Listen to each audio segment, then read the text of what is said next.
What's going on, everyone? Coach Aaron here, back in with another video, and today we're going to go over how you can time your warm-ups for competition.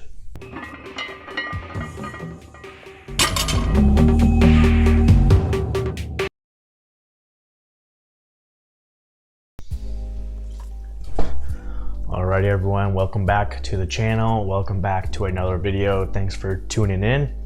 As I said in the intro, today we're going to talk about another viewer submitted question, and that is how you can time your warm-ups in a competition so you have enough rest, not only so you don't waste energy, but also prepare you for when your flight actually starts and you're going to be doing your attempts. So it's going to be really helpful for a lifter if you are kind of competing by yourself, you don't have anyone helping you out, or maybe you have someone helping you out like a friend or a parent who's not as experienced and you have to kind of do things on your own. And if you are listening to this channel as a coach and you are starting up, then there's going to be some good information for you. All right, before we get started with how to time your warm-ups, we'll do a quick little breakdown of how many warm-ups to do. And it's going to depend on the person, on the lift, what your max is, all that kind of stuff. But in general, most people are going to fall into between 4 and 6 warm-ups. So that kind of covers a lot of people of how long it takes and what kind of jumps to take to get to your first attempt and be ready to go. And that is just the lift. So if you're doing the squat, the bench press, or deadlift, the weights that you're gonna do. It doesn't include any possible warm-ups you do beforehand, as far as like a static stretching, dynamic stretching, foam rolling, any kind of like resistance band warm-ups, anything like that. You're gonna do that stuff first, but then when you get underneath the bar to do the actual movement for whichever discipline you have coming up, about 4 to 6 warm-ups. Like I said, there's going to be some people that don't fall into this category. So for example, if you have a very low max, for example, you are a youth lifter and your max on bench press is like 15 kilos or 20 kilos, then you're not going to be able to do that many warm-ups, and you don't need that many warm-ups. So your warm-up might actually be that dynamic movement stuff, and maybe grabbing like a light dumbbell if you brought it with you, or just one of the light plates, the 1.25 kilo or the 2.5 kilo, and maybe just doing some overhead press or chest flies or even bench with it, so that you're getting some kind of warm up with a lighter weight. And on the other extreme, if you are someone like Ray Williams where you squat over 1,000 pounds, then you're probably going to need more than 6 warm-ups, because even if you start with 1 plate or 2 plate and take big jumps, it's still going to take a while just to get up to that kind of weight where you're going to be close to your opener and you're comfortable with that kind of weight on your back. And the other possible outlier will be for equipped lifters.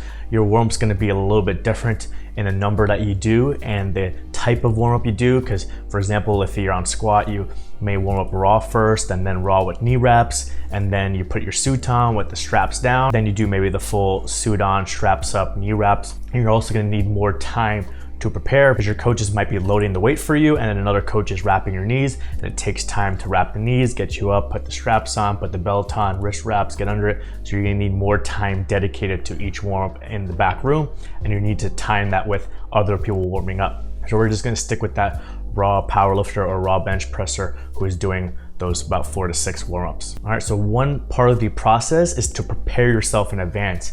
Don't leave everything to competition day or the night before in the hotel room to figure these things out. So what you want to do is prepare yourself with a game day sheet, which goes over how many warm-ups you're going to do, what the warm-ups are in weight, what the warm-ups are in the number of reps you're going to do, what your attempts are, and you may even put the time or backtrack how much rest time you're doing for each of those warm-ups so you're prepared to go in competition.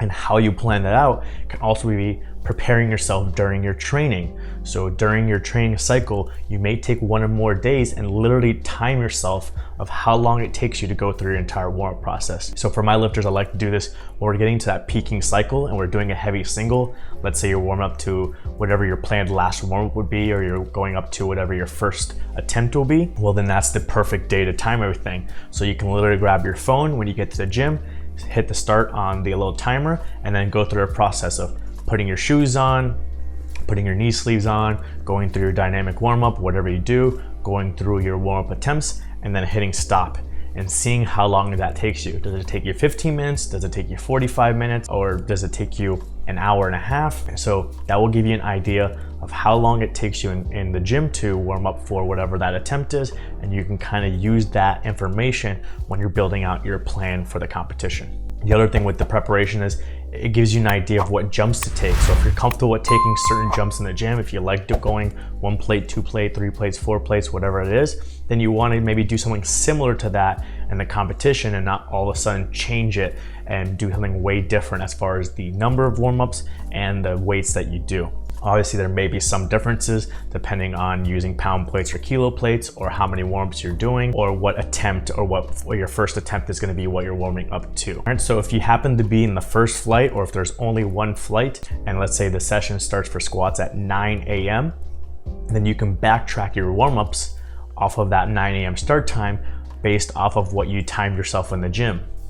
So if it takes you 30 minutes to warm up before you're ready to go for your opener, then at the latest you want to be starting at 8:30, because that puts you right up against that 9 a.m. start time. And depending where you are on that flight, it gives you a little bit extra time. So if you're the first person to flight, maybe you want to start a little bit earlier. If you're the 14th person to flight, then maybe that's a good time for you. So you backtrack everything off of your start time if you're in the first flight or the only flight. So then you may be asking, well, Arian, I'm in the second flight or I'm in the third flight. How do I figure that out? How do I know how much time the first flight is going to take? As a roundabout estimate, which often happens in competitions based on just the speed of the lifters and the spotters and loaders, and we can see this in the statistics of actually running a meet on a software like LiftingCast, is you can guess about 1 minute per attempt. So if the flight has 10 lifters and they're doing 3 squat attempts, then you're going to take about 30 minutes for that first flight to finish. So then you can base it off of that. Okay, the first flight is going to take about 30 minutes. It takes me about 30 minutes to warm up, so I'll start warming up when the first flight is doing their squats. The other way you can do it, if you think that the 60 seconds isn't accurate, or maybe something happens and you want to be prepared for if they have a stop or a relift or something like that, is just base it off of the speed of the previous flight as it's happening. So oftentimes in the warm-up room, they'll have the computer or a monitor there where you can watch the lifting. And if they don't, then you can go over to the competition area a few times and see how they're progressing between first attempts to second attempts and second attempts to third attempts. So then however many warm-ups you have, you just backtrack it. So for example, if you have 5 warm-ups, then you can do 2 of them during the first attempts, 2 of them during the second attempts, and 1 of them during the third attempts. So then you watch the screen, you see, okay, they're on first attempts, so I have to get my 2 warm-ups in during the first attempts, maybe at the beginning and at the end. Then you see they're on second attempts, okay, I have to get my other 2 warm-ups in. So maybe you do it in the middle of the seconds and the end of the seconds. And then you're like, okay, now they're finally on third attempts, I have to get my last warm-up in. So maybe if you're one of the first ones in your flight, you do it in the middle of the thirds. If you're one of the last ones in your flight, then you do it towards the end of thirds. So now you've based your pace of warming up on the pace of the previous flight. With both methodologies, there are some advantages and disadvantages. It just depends on if you like a strict style of warming up, or if you want to base it on the pace of the previous flight and account for any kind of changes in the previous flight, and how attentive you are of going and looking at the screen or having your coach go look at the screen to go see what's happening. All right, and we won't go full detail into breaking down every little thing about warming up here, as far as what kind of jumps to do, what kind of reps to do, what kind of rest time to do between each attempt, all this kind of stuff. It's a lot of information. I don't want to make this video too long, but as a general rule, as you're going through your warm-ups, okay, so you're starting, let's say, with the empty bar and going to whatever, 200 kilos, your jumps from each warm-up should be about the same or smaller, okay? So you don't want to take a 40 kilo jump and then a 30 kilo jump and then a 60 kilo jump.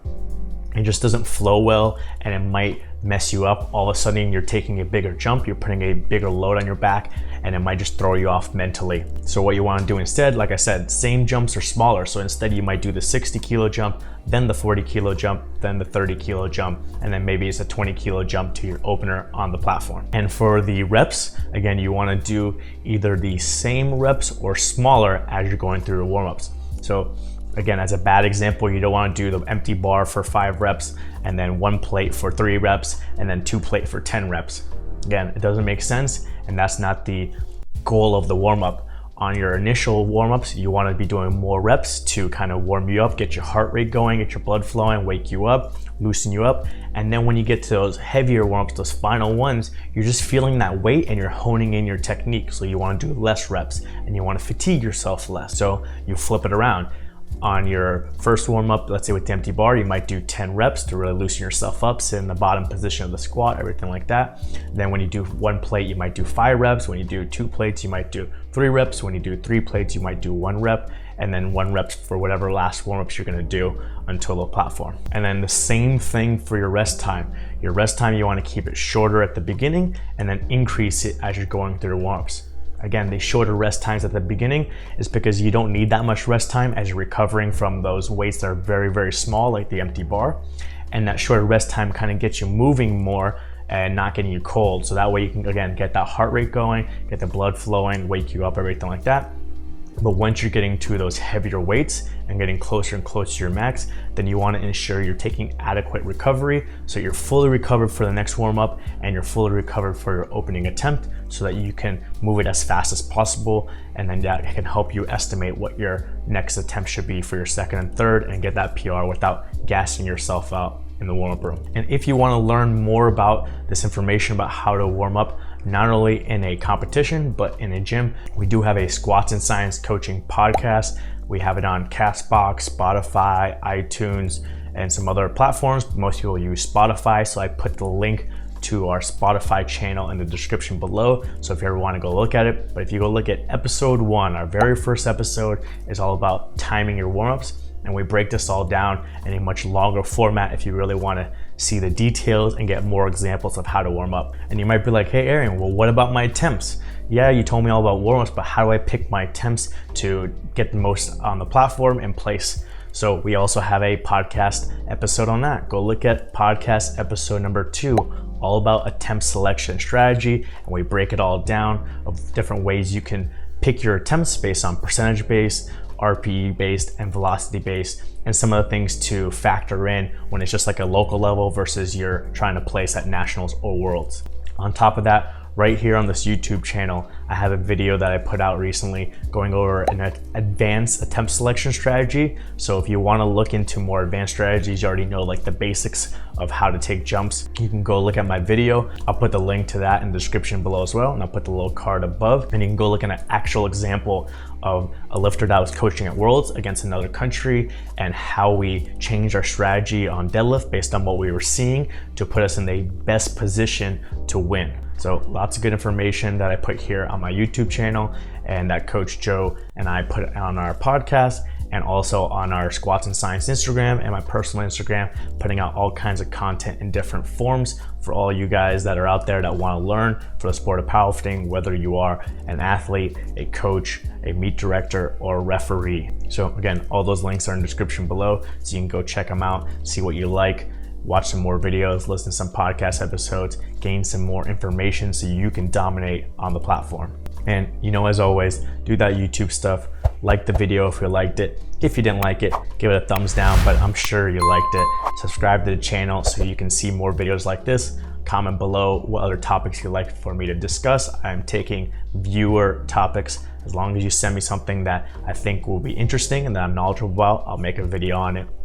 And share the video with another friend if you think they need help with figuring out their warm-ups in competition, or a beginner coach looking to learn more in our sport of powerlifting. Other than that, I hope you're having a good day, and I'll see you next time. What? This is my pizza. You go get your own pizza. Go. Fine. Here you go.